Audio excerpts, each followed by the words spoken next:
Good morning, everyone. Welcome to the agenda meeting of the Minnesota Public Utilities Commission. My name is Katie Sieben. I'm the chair of the commission. I'll take the role now of the other commissioners who are present for today's agenda meeting. Commissioner Hahn. Here. And Commissioner Tuma. I'm here. A quorum is present, and we have 3 items today on our agenda. The first item will be introduced by Andrew Larson. Mr. Larson, please introduce Dr. Larson. Right? Apologies. Dr. Larson, please introduce agenda item number 1. Good morning, Chair Sieben and Commissioners. Before the Commission here this morning is item number 1, docket number G999/PR-25-15. In the matter of the petitions of Lakes Community Co-op, United Natural Gas, Lake Region Energy Services, Dooley's Natural Gas, Dooley's Natural Gas 2, Bunyan Natural Gas, and Northwest Natural Gas for exemptions for small gas utility franchises.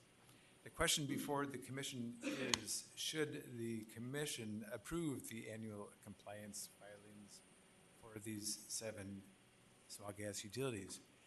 Some of the parties are available and staff as well for any questions. Thank you. Thank you, Dr. Larson. We'll begin with questions from commissioners. Commissioner Hahn. Thank you, Chair Sieben. I do not have questions, but I have some statement to make. I think this is a great example of how our consent agenda process is working. I think number 1 and number 2 are both were in the consent agenda. I rejected the first one because there is an open end, so we should close that end. And the second item, parties disagree with the consent agenda process, so they have a right to reject, and we are taking that in the full commission discussion. So I once again, consent agenda is not a rubber stamp. I really dig into the detail and then I check, and so hopefully everybody understand that. I think because we used to pass things through the consent agenda doesn't mean that it'll go through. Being said, I think thanks for the department to do following up under that open end, and then also I appreciate all the utility in this. Small guys, you are not used to it, but providing all those information, and then we can close end this part. So hopefully we can improve our process. So this item should be in the consent agenda. So we can close every open end, we can put that in the consent agenda so we don't have to spend full commission time while we are fully evaluating everybody's filing properly. So I can make a motion. Yeah, and I wanted to thank Commissioner Hahn for how he handled it. I think this was exactly the intent when we designed this. It's called the Parker's Prairie Accord. We went up to Parker's Prairie and worked it out with the smaller utilities. Was that this should be pretty smooth. We should be able to get this information. But if there are questions, this is an opportunity for us to check in and address it. And I think the way you handled it was just perfect, spot on. I think was the expectation when we developed this. So I just want to tell you I appreciate how you did this. So thanks. Commissioner Hahn, do you have a motion? Yeah, thank you, Chair Sieben. So I move the decision option 1. Which is approval of the compliance filings from Lakes Community Co-op, United Natural Gas LLC, Lake Region Energy Services, Inc., Dooley's Natural Gas LLC, Dooley's Natural Gas 2 LLC, Bunyan Natural Gas LLC, and the Northwest Utilities, as the department recommended as well. Is there any discussion of your motion? Hearing none, all in favor, please say aye. Aye. Opposed? The motion prevails. Thank you. Thank you to the parties.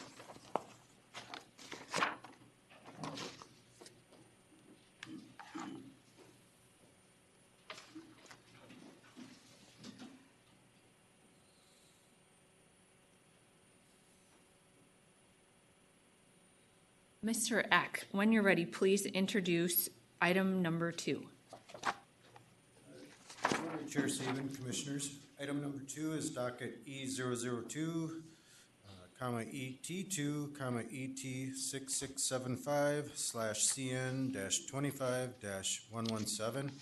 It's in the matter of the application for a certificate of need for the PowerOn Midwest 765 kV and 345 kV high voltage transmission line project. The question before the commission today is, what action should the commission take on the request for clarification and objections to the June 9th, 2026 environmental report scoping decision? And staff is available for questions. Would Commissioner Tuma, would you want to begin with questions? I do have questions for the applicant on their request for clarification, so. And is that Ms. Agramonte? I know you're online and I see you. Or Yes, Chair. I'd be happy to address the questions of Commissioner Tuma. will you please identify yourself for the record too, please? My name is Lisa Agramonte. I appear on behalf of Great River Energy and Xcel Energy in this docket. Commissioner Tuma? Why don't they introduce themselves too, I guess. Good morning. Please state your name for the record. Thank you, Chair. Haley Weller-Pitts, also on behalf of Great River Energy and Xcel Energy. Good morning, Valerie Herring, appearing on behalf of ITC Midwest. Yeah, just trying to track, you asked for clarification, that's what kind of got us here. The process we have is, this would have gone again through consent, but for objections, and so some objections were brought on the scoping. And I'm thinking, based on, I want to confirm this, from what you sent in kind of afterwards with an adjustment to decision option 2, you're okay with the way it's drafted, so that staff, of course, will look at these issues and screen out what are different endpoints. I was struggling with it because I thought the timing question, you could arguably be a timing question here that someone could raise. I don't know what it would be. We're obviously in the early stages. This would all play out. So I was thinking there is the endpoint's the one question, the timing is another. I think someone could say, well, we should delay this particular segment because of whatever, and point to something in the record or something they would want to get in the record, and that would be something staff in their normal process would delay. So I was sitting there trying to separate things out, but I think what our staff is saying is that your language is fine. If you're fine with it, all we really need to do in this area of the endpoints and timing questions is decision option 2 with the word may turn to must. Is that your guys' position at this stage? Ms. Agramonte? Yeah, Chair, Commissioner Tuma, I can hear the chair a lot more crisply. Would it be possible to either have the chair recount those 2 questions the commissioner asked, or perhaps just speak up slightly louder? If I eat my mic, Ms. Agramonte, can you hear me now if I'm doing my impression of Mr. Bono singing in a concert? Or Yes, that is much better, Commissioner Tuma, and So, I won't ask you to sing. I'll give you the short version. Are you okay with 2 and only 2 as far as the decision options in this area of the question about the endpoints and timing for that particular segment? 2 and 2 only with the word may turn to must, as you suggested in your recent filing. Is that your position as we are here today? Receiving Commissioner Tuma, yes. That's all the questions I have on that section, Madam Chair. I do have some more questions on the other section, but I didn't want to stop people from asking questions about endpoints. Commissioner, I'm going to turn to Commissioner Hom, please, for a question, but I'll get to you next.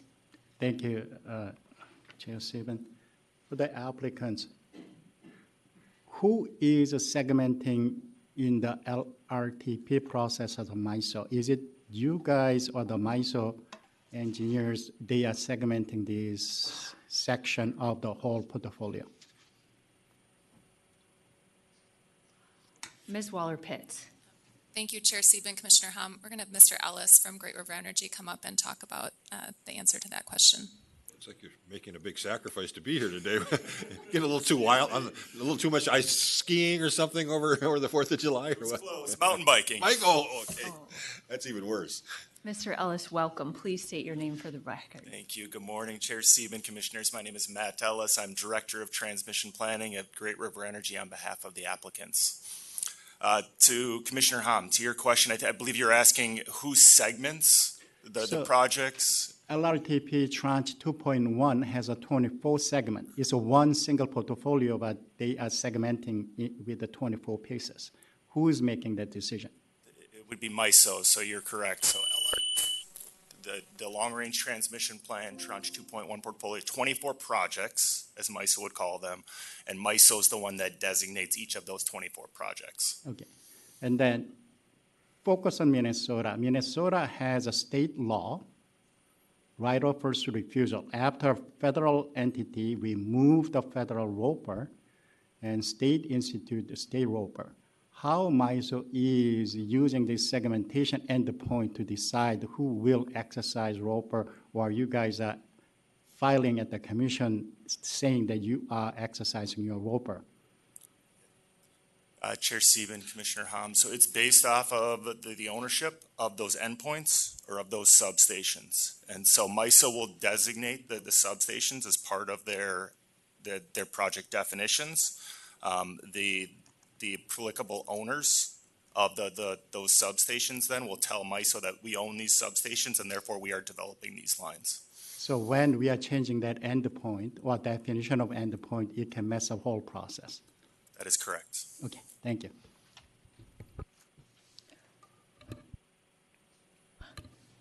I'm ready to move on to the phased and Oh, I'm sorry. I told Ms. Overland that she could address the commission. Please state your name for the record, Ms. Overland. Carol Overland, representing North Route Group and No 765MN.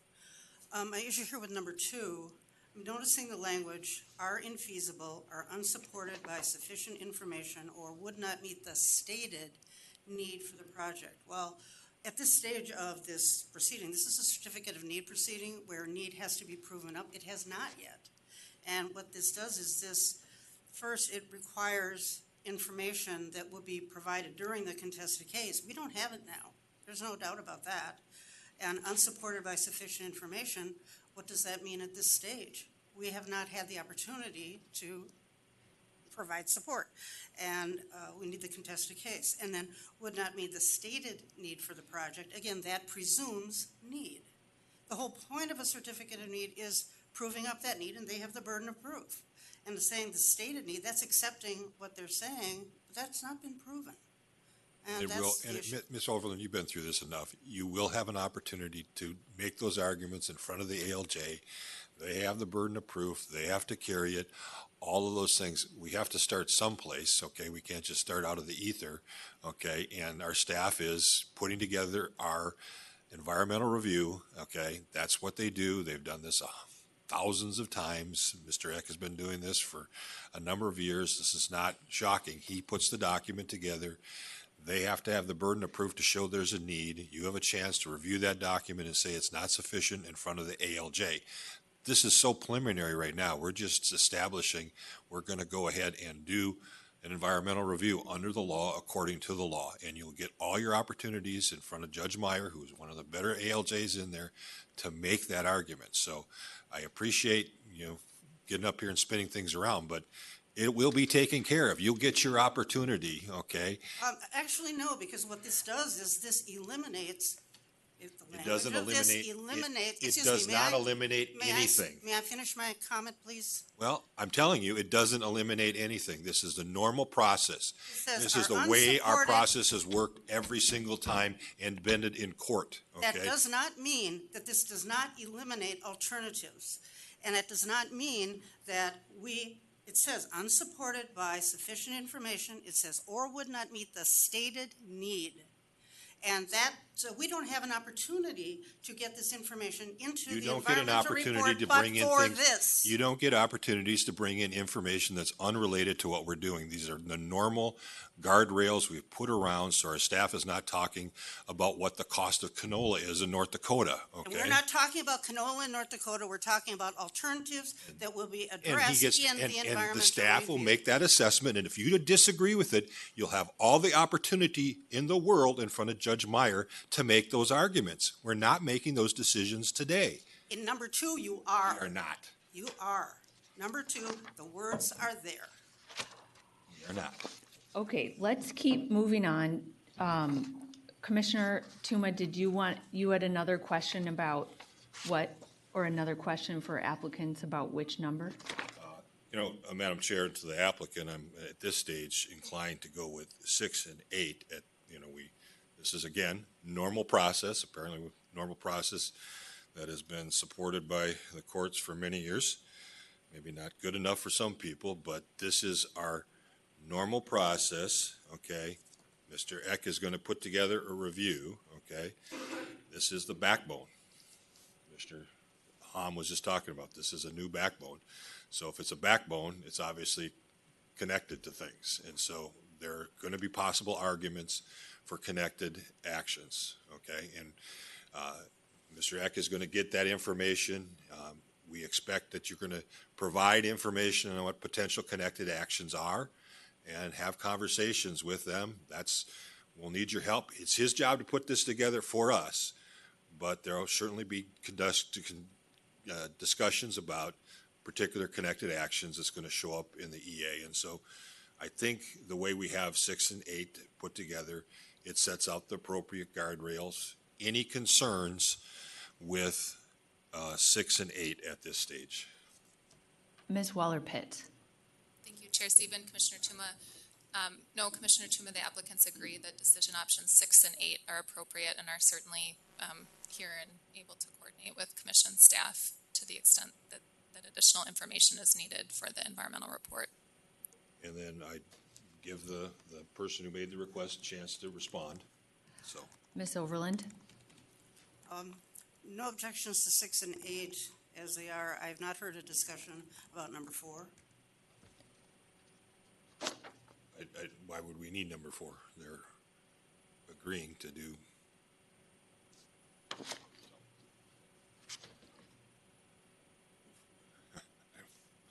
don't know why, but, so no, I have no plan of doing number 4, so. Any concerns with us not doing number 4? I mean, we had a clarification. I think we've clarified, and there's really no reason for us to deny a clarification when you've got a clarification you're okay with. Is that my understanding? Ms. Waller-Pitt. Chair Stephen, Commissioner Tuma, correct. The modified decision option 2 addresses the issues that we raised in our request for clarification. And Ms. Waller-Pitt, you were pretty comfortable with, in decision option number 8, the overall scope of what that language is? You're comfortable working with our staff to help clarify what all of that is what I heard, but I just wanted to, if you had any other thoughts about what number 8 means in regard to the phased or connected actions in particular. Chair Stephen, no concerns with that, and the applicants are available to provide information and support to commission staff as they're preparing the environmental report. Our expectation would be, right, that the phased and connected actions analysis would be consistent with the scope of the environmental report for the certificate of need and perhaps not in the same level of detail that you might see in route permit applications, and that more detailed kind of cumulative impacts analysis would be a part of the route permit applications in the future. Okay, thank you. Commissioner Tuma, do you have a motion? Madam Chair, I would move decision option 2 as modified by the applicant in their July 6th to 2026 comments, changing the word may to must. And then I would also move decision options 6 and 8. Is there any discussion of the motion? Hearing none, all in favor, please say aye. Aye. Opposed? The motion prevails. Thank you very much.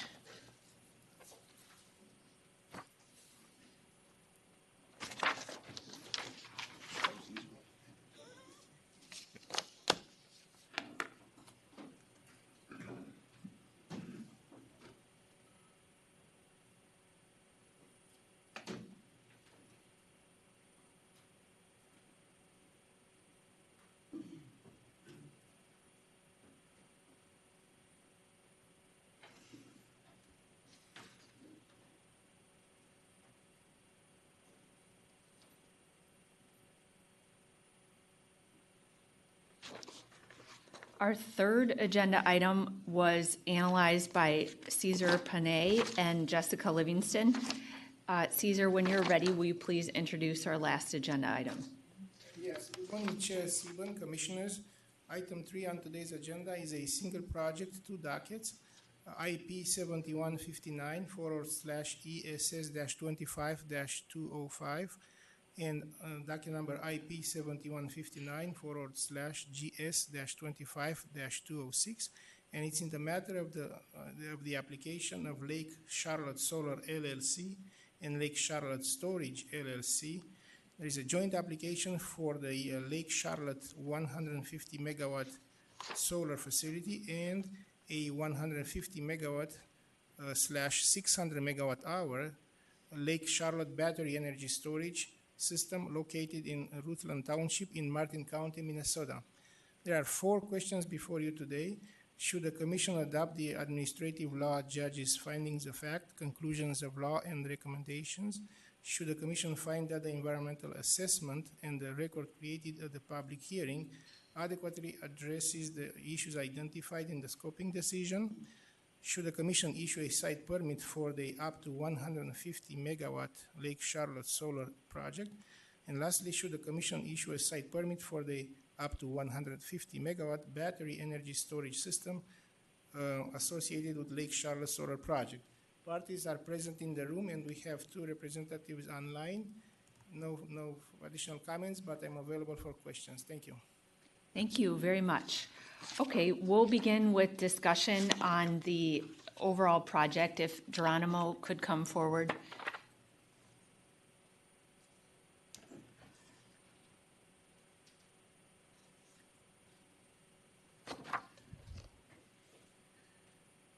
Mr. Mueller, good morning. Please state your name for the record. Good morning, Commissioners. David Mueller on behalf of Lake Charlotte Solar and Lake Charlotte Storage. And Mr. Mueller, thank you very much for the application. Overall, I think that we're in a good position to approve the permits here today and move forward. Just a couple of questions to start. First, it mentions that you already have a generator interconnection agreement. That is the case, I understand, but are you still on track to begin construction in the third quarter of 2027, or any update overall on timelines that you want to make the Commission aware of? Thank you for the question, Chair Sieben. I think first on the GIA, we do have a GIA for the solar part of the project. For the best part of the project, we expect that in Q3 to come forward. Of this year? Of this year, to finalize the GIA on the best part of the project. And then construction would begin, after we have both those in place. And I think the schedule is what we have, with the COD expected for 2028 to qualify for ITC. It will qualify for ITC tax credits still? We've safe harbored the equipment, and then as long as we are in service by 2028, it'll qualify for tax credits. Great. So there is a little bit of a, is the planned construction will take approximately how long? Do you know? And good morning. Could you state your name for the record? Marta Lash on behalf of the applicant. I will have to review the.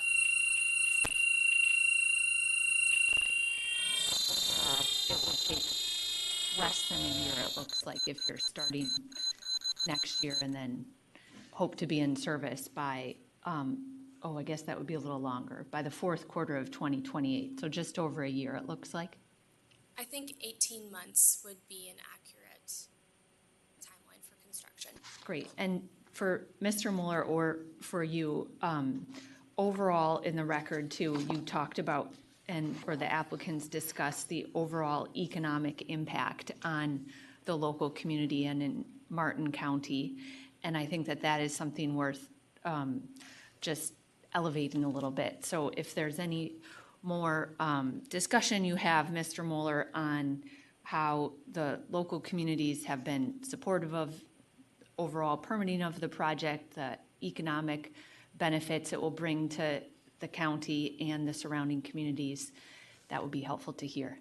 Yeah, we in the application and in the record that we've developed, we talk about the property tax benefits for the local community, for Martin County and for the school district, as well as the jobs, the construction jobs, and then the permanent jobs that will come with the facility. We also are going to have an O&M building in addition to the solar and the BEST projects, so those would be on site or near the facility. So additional economic development opportunities there. Mm-hmm. And then just other support for the community too, that Geronimo Power has done as it's done on other projects. And so supporting the robotics team, for example, in the local school, and those type of things as well a community benefits agreement. Great. If staff could please put up new language. Apologies to my colleagues and to everyone for not putting this in the record sooner. I worked with staff to just update the labor statistic reporting language to make it a little more consistent with 216E.03, subdivision 7B, 15. So this language essentially just says that you should follow the law and do what the law now says about with regard to using local workers and local job impacts. And it's hard to show on the screen here, but if you can scroll down a little bit, Kate or Mary or whoever's doing this. And I think that everyone would be supportive of this because it's just kind of updating the new language to be consistent with the law. Is there any chance you can make it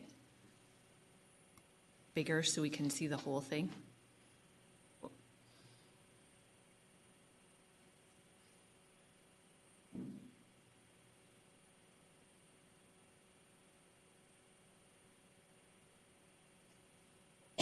Sorry, I don't have this passed or printed off either.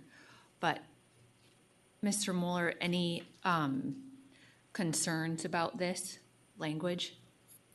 Chair Stephen, no concerns. This would just go along with our normal reporting that we have to do under the current site permit or the draft site permit. And so I think we would just add additional language that discusses local benefits and local jobs. And you're already doing, you've already committed to doing quarterly labor statistic reports anyway, and this is just kind of using that more up-to-date language. So to our friends in labor who are supporting this project, I know if anybody has any concerns with this language, I don't see any, but you're welcome to come forward if you have any concerns with this. And, Madam Chair, just remind me, what I'm assuming you're doing, but I don't want to make an assumption that the local workers is defined, or I think the word local job impacts is defined in statute. In statute, so we're just updating when the statute changed, I can't remember when it was, to put that in there. Yep. That's what I was thinking. That must be what you're doing, so thanks. That's helpful. Okay, that was what I had on that topic. Do other commissioners have questions? And Commissioner Tuma, do you want to move to a different section? Little local impact question that just kind of came to mind. The solar facility is subject to the production tax for local units of government, or is it? That's my understanding. That's correct. Yeah. Now, how about the BESS? I mean, I'm just trying to think through that. There's not a per kilowatt thing for that. My understanding is it doesn't apply to BESS because it's not producing electricity. But the solar facility not being curtailed and feeding the BESS, is that production going to the BESS part of the production that would be counted towards the local share?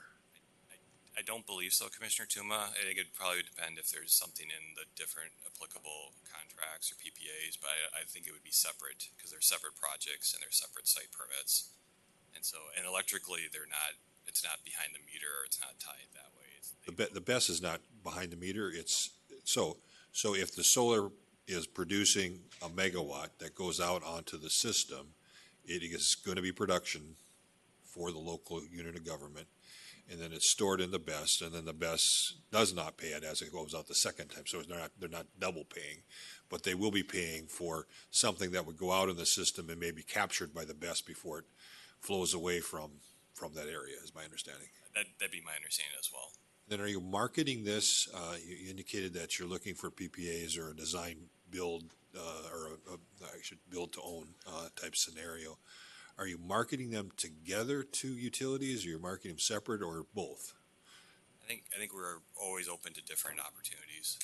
Where are you at as far as those discussions? In our June 26th letter, we noted how there was some commercial agreement discussions happening, with various RFPs. So that's still the same. Okay. And your plan is not to operate this as a merchant. This is to get it to a utility or operate it as a PPA, a long-term PPA. Is that my understanding? I think that's always the plan. And, sometimes there might have to be other circumstances that would come into play depending on markets and other things. But that's the plan, is to enter into a PPA or a build-own transfer. Is Miss Bump here? I don't see her in the back of the room. Oh, she is here. Will you come forward, please, Miss Bump? We can't not talk about the height of fences since it came up in the record, and so. For the record note, I'm not bringing it up. I will note. I'm bringing it up.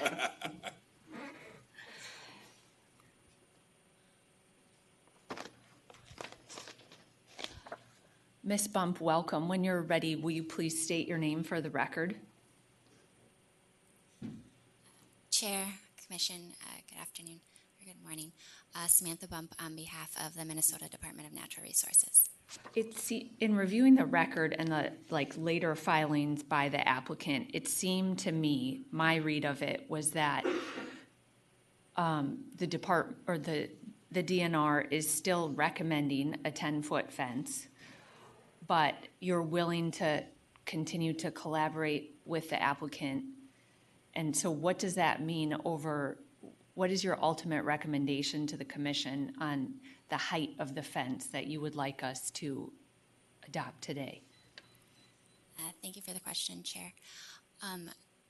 We prefer the permit condition as written so we can continue to coordinate with the applicant or permittee as we go through the process of figuring out a fence design. That being said, we do prefer a 10-foot fence. So, and Mr. Mueller, I read your letter to say you'll continue to work with the DNR, but you're not. How much does your collaboration mean? Are you still considering having the height of the fence be 10 feet? Or are you saying you'll do a non-barbed wire fence that will reach 8 feet only? And then you're still willing to work with the DNR? So I think maybe to the second part of the question, we're still definitely willing to work with the DNR and try to find a solution here. I think our preference is still an 8-foot fence, just because of there's cost issues, there's safety issues, there's just kind of having an 8-foot fence. And then also the concern if you have a 10-foot fence, if deer or other wildlife get in, they can't get out. And so we prefer having opportunities for them to get out again if they do get into the area. So an 8-foot fence would allow that in our estimation. See, not as an expert on deer. I'm not but either. I did read the DNR's recommendations related to solar facilities and the height of fencing, which is on the DNR's website, and I found it made sense to me as a non-expert on the height of which deer can jump. Just making it a little bit higher we'll keep them out a lot more often. I understand from what I read that it costs more to make it a little bit higher. But on the other hand, this facility is going to be around for a long time. And isn't it worth it just to spend a little bit more money so that you don't have to worry about chasing deer out of jumping over an 8-foot fence versus like do it right the first time, I guess, is my inclination as a non-expert here, but tell me what you're thinking. I think we're probably thinking two things. One, there's still could be situations where in the wintertime, if there's snowbanks or other things where deer still get in and they'd be trapped if they can't get out. And so even with a 10-foot fence, there still could be issues there. But I'm not a deer expert either. So, and then the cost issue it's significant, but it's not the only driver here. I think it's also the visual of having a taller fence, for the people that live around the project and to see that. Don't they want a taller fence because they see less if it's taller? That's what I didn't understand either about that argument. I think it depends on the type of fence, but if you're using wood posts, which is what we would prefer to do, there's probably a better aesthetic there than a metal post or other things, and it's more challenging to do that with a 10-foot fence because you have to have taller posts and dig down deeper or put them in the ground deeper. So there's some other challenges there, and there's also probably just from building, to build a higher fence, it takes more from a safety and other perspective, just because you can't just put it up the same way. So there's more effort kind of up front. But I think it's mostly that we don't want to have. And so. But isn't it harder for him to get in if it's taller? That's what I don't understand. I think it is. I don't know. Do you have some thoughts, Marta, you want to add? Chair Sieben. In speaking with operation site managers, sites that we operate in Minnesota and Wisconsin, the 8-foot fence has been sufficient to keep deer out during operations. And from your question on the visual aspect, a 10-foot fence providing a greater visual buffer, the proposed fencing plan includes agricultural woven wire fencing, which I wouldn't characterize as a great visual buffer. And Ms. Bump, what's your response to this about why you think it's better just to require a 10-foot fence from the get-go? Thank you, Chair Sieben. Our wildlife staff have documented records of deer jumping 8-foot fence. They also have records of deer, getting caught up on this fencing and that injuring the deer. We have had instances where permittees or orchard owners or other property owners that have 8-foot fence trying to get the deer out of the fence and it turning into wildlife harassment issues. There is also the snow compaction concern where, as mentioned by the applicant, that 8-foot fence will quickly become a 6-foot fence. When there's snow. When there's snow, correct.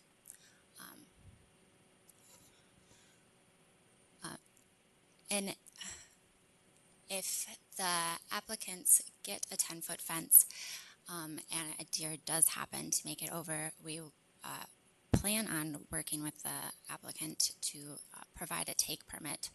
So then, therefore, the deer can be removed in a safe manner without injuring it. As you did mention, it's very difficult for the deer to jump back over because there is not enough room to get the speed to gain the clearance to get over once they are in. So they almost have to be herded out. Mm-hmm. And is this an area of the state where there's a higher prevalence of white-tailed deer? Chair Sieben, I do not know the answer to that. I do know in a lot of agricultural areas deer hunting is a huge sport. So there are a lot of, landowners and people that travel to Minnesota to hunt, and having, deer be impacted and put in behind a fence, it impacts their hunt.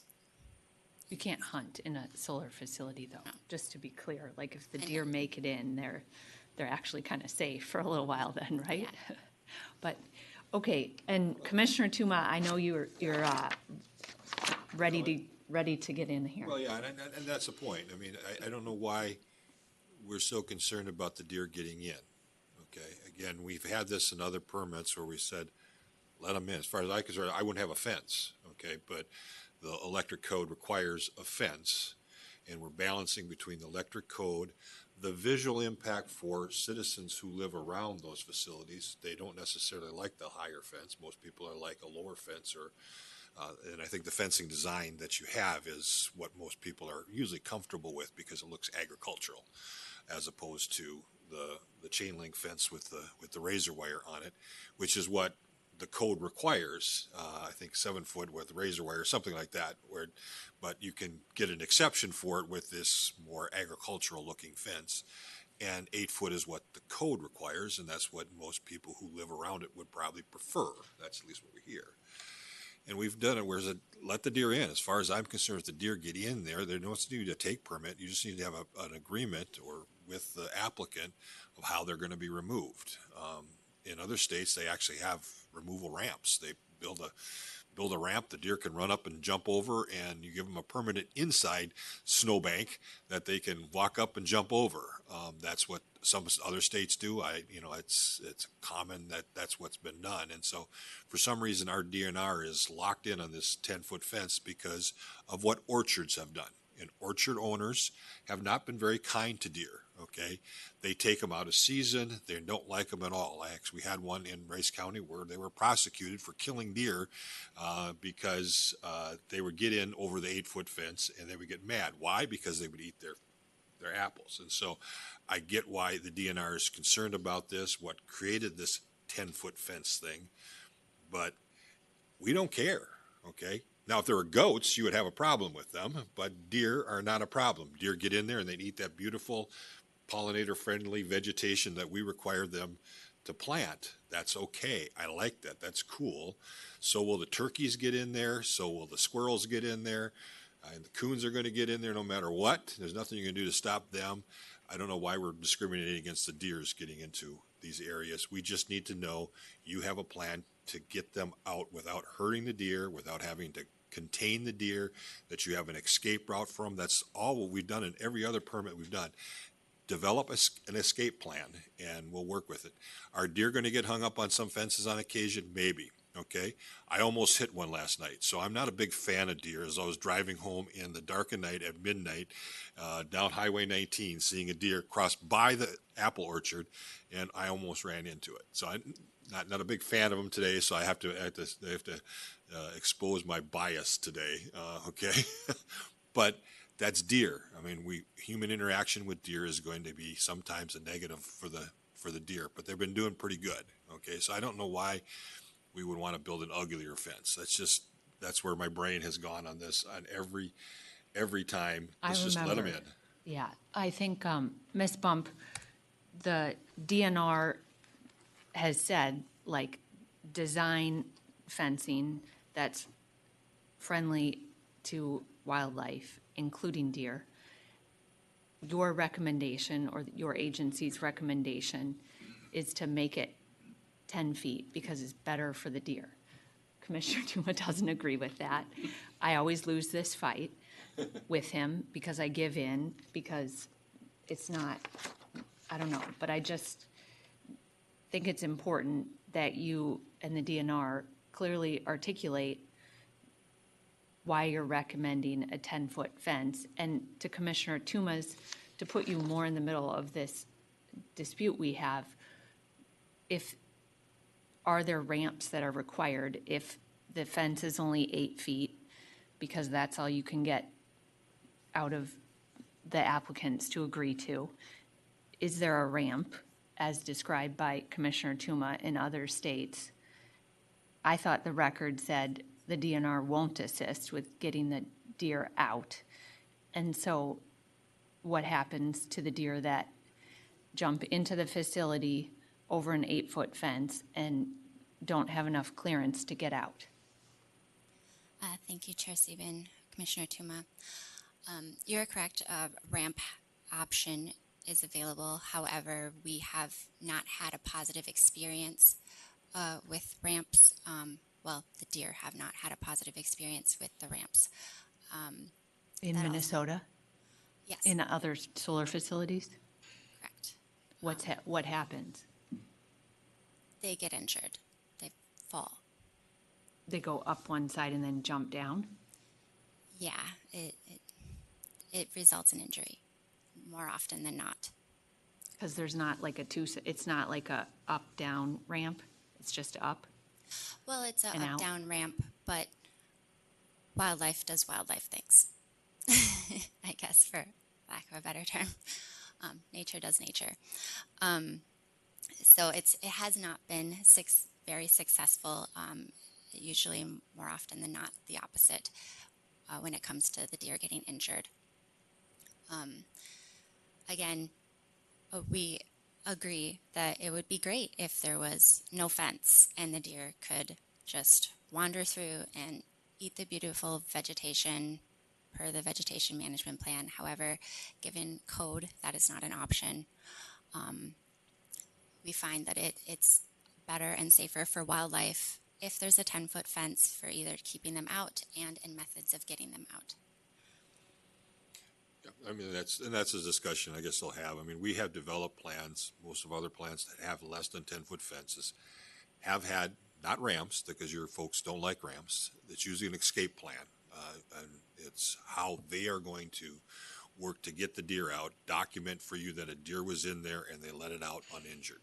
That's what typically my recollection of the post-construction or post-permitting plans have been finally worked out, is that we do an 8-foot fence and they promise to make sure to get the deer out of there without injuring them. So they don't have to have a take permit. They're just going to shoo them out the gate.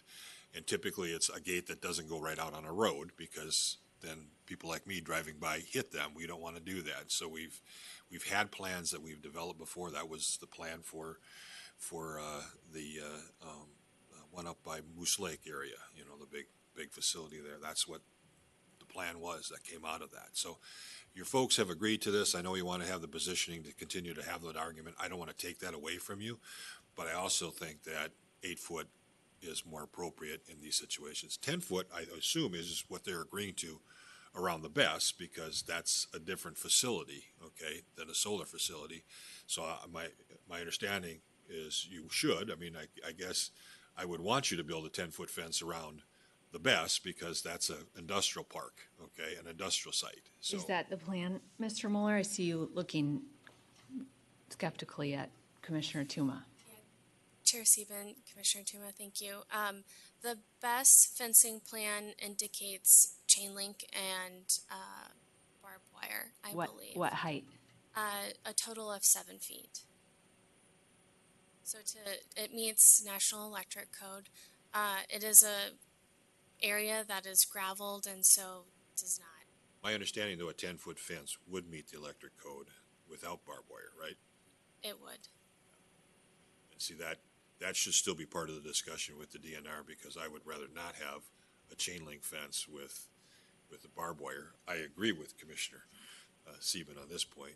I do not want barbed wire if we can avoid it. Just to be clear, neither of us want to see deer hanging in fence. We do not.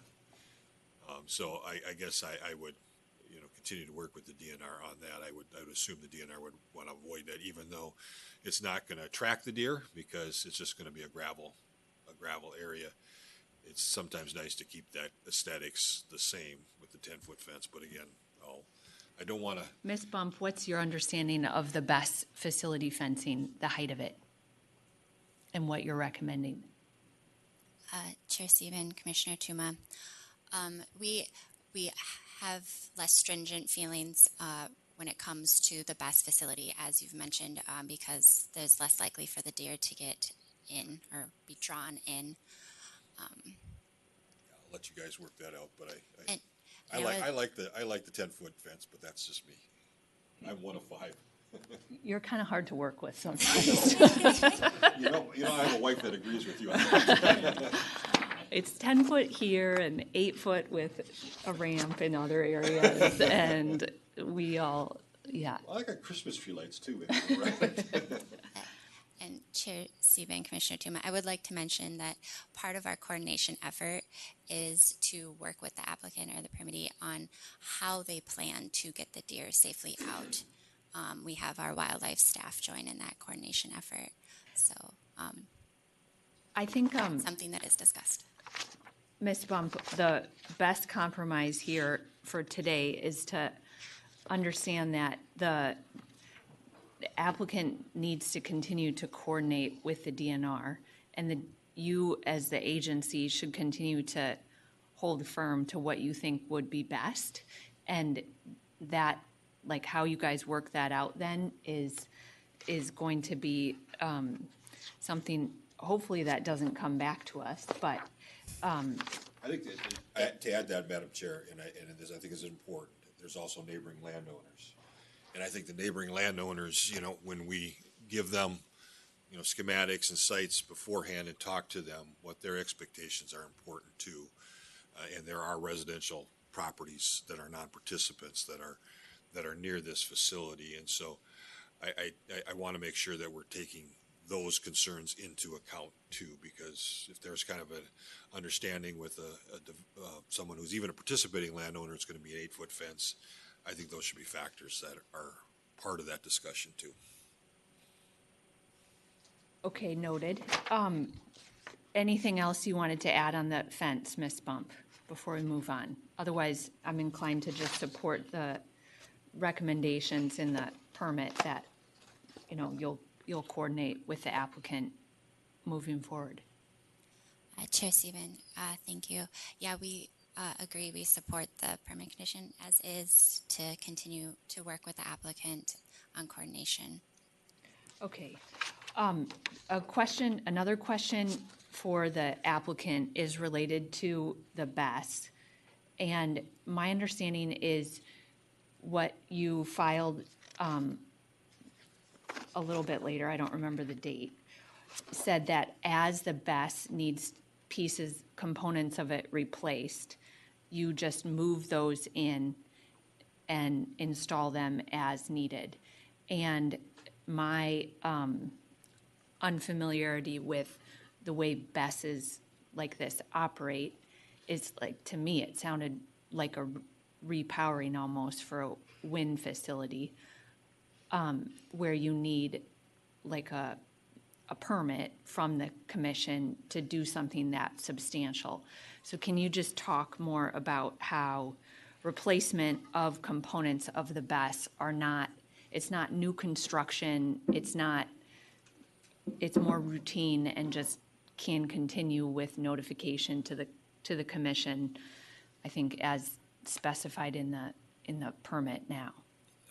Thank you for the question, Chair Stephen. Yeah, so it's augmentation is the term of science or term of art here for this, where as the batteries either degrade over time or need certain replacement parts or other things, you can augment the existing system and go forward, and you build that into your plans. You know, you might augment on year 5, you might augment on year 10, kind of depending on the system. And then you do that within the existing footprint. You may have to expand sometimes the existing footprint. It just depends on the technology, if the technology changes. But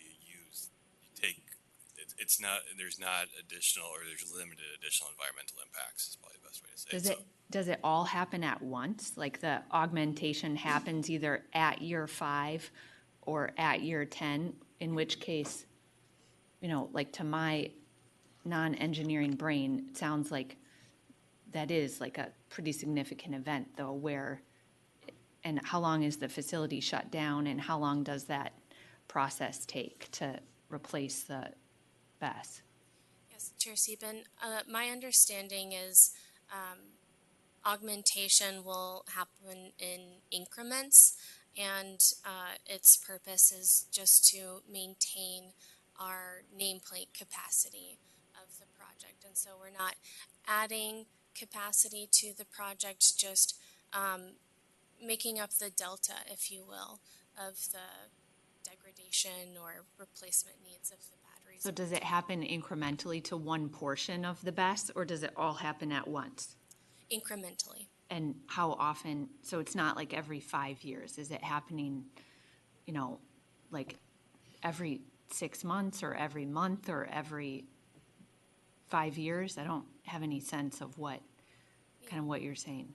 Chair Sieben, I wouldn't be able to speak to the regularity of the augmentation needs.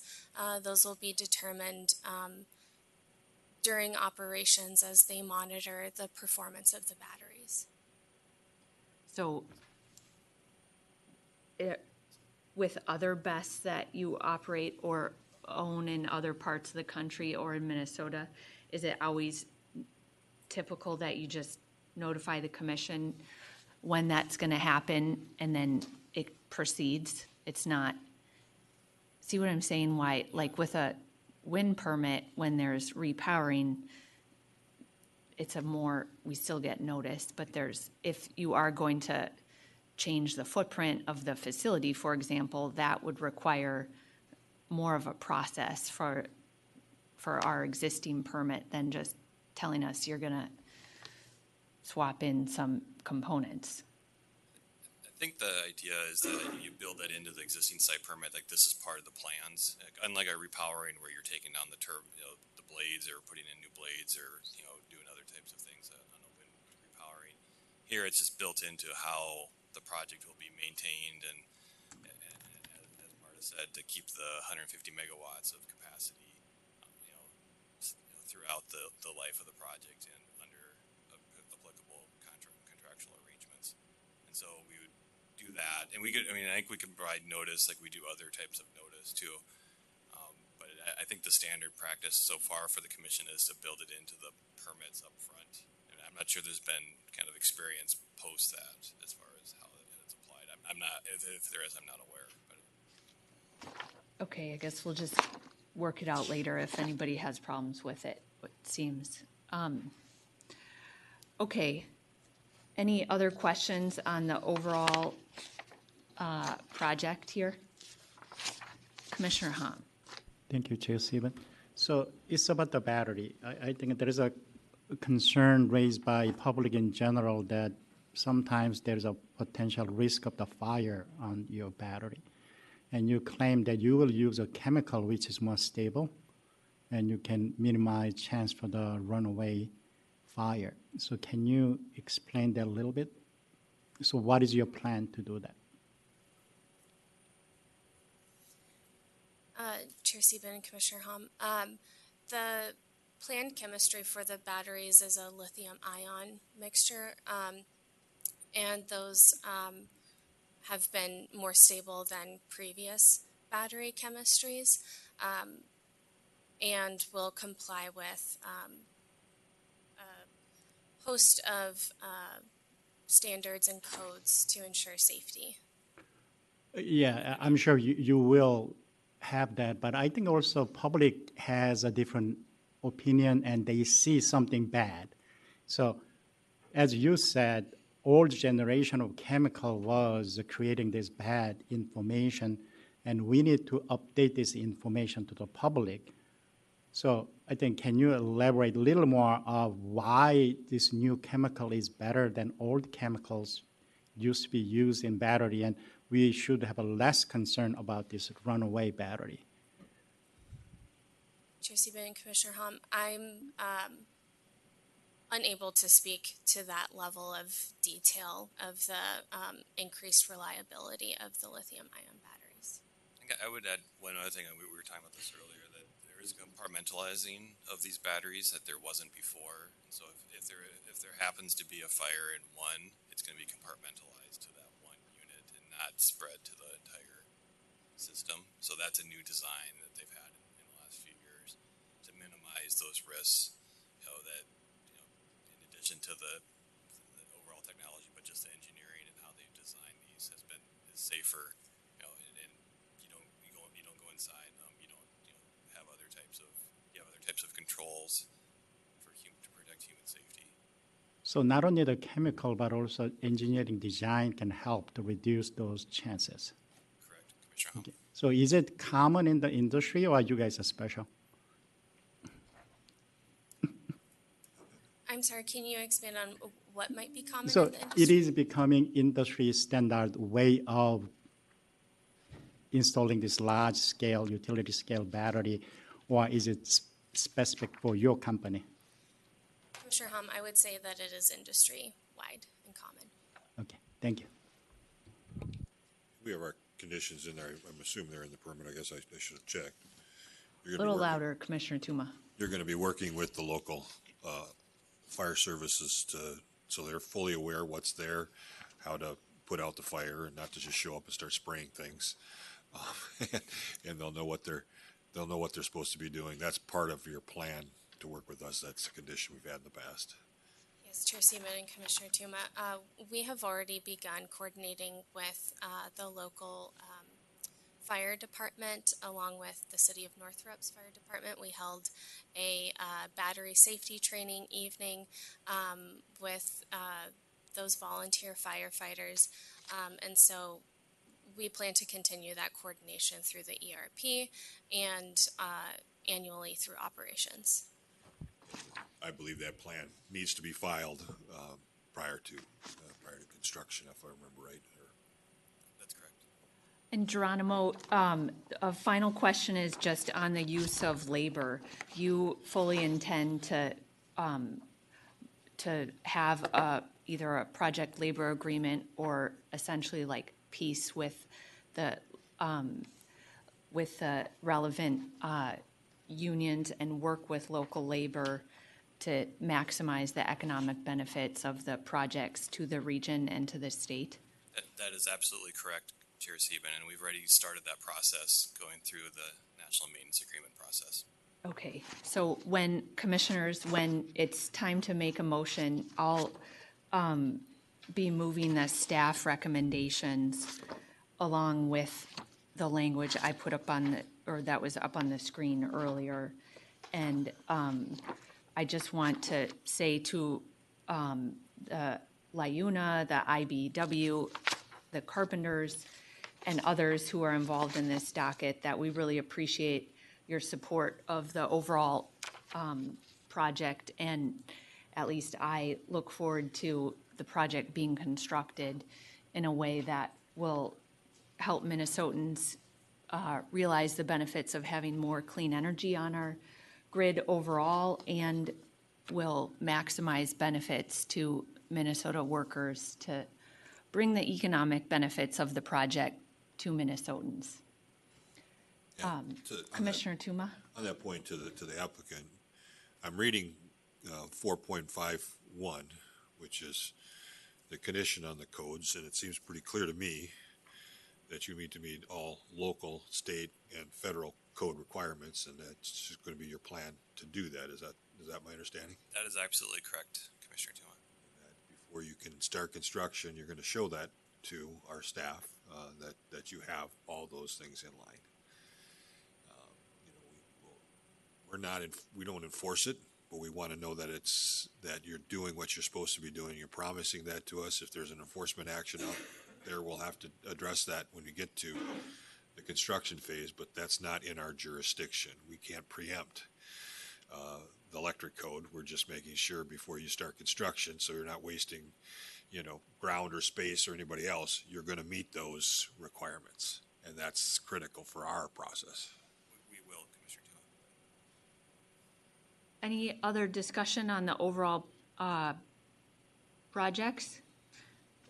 Okay, then I would move decision options 1, 3, 4, 5, 8, 9, 12, 13, and 15, and the language that I put up on the screen before around section 8.5. Is there any discussion on my motion? Hearing none, all in favor, please say aye. Aye. Opposed? The motion prevails. Thank you very much, everyone, for your good work today. There's no other business before the commission, so we are adjourned.